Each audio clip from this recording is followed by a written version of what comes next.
Накануне проведения турнира М1 Challenge 76 «Битва в Ингушетии» состоялась пресс-конференция. На встрече присутствовали президент Федерации М1 Global Вадим Фелькенштейн, представители правительства и Минспорта Ингушетии, а также участники предстоящей битвы. Обсудили перспективы развития ММА в регионе, и проведение следующих турниров. Особое внимание было приковано к титульному бою, который состоится между Мовсаром Ивлоевым и Алексеем Невзоровым. Здесь же прошла и церемония взвешивания участников. Всего в рамках бойцовского вечера состоится 10 поединков, в которых помимо ингушских спортсменов примут участие бойцы из Бразилии, Германии и Украины.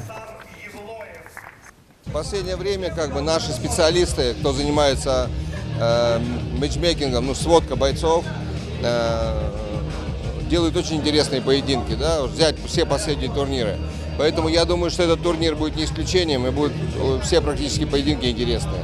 Потому что ребята, которые вообще собираются в М1, это очень топовые, высокопрофессиональные бойцы. И сюда просто так не попадают, с улицы. Это приходит большой-большой отбор через дороги всякие, там, и в М1.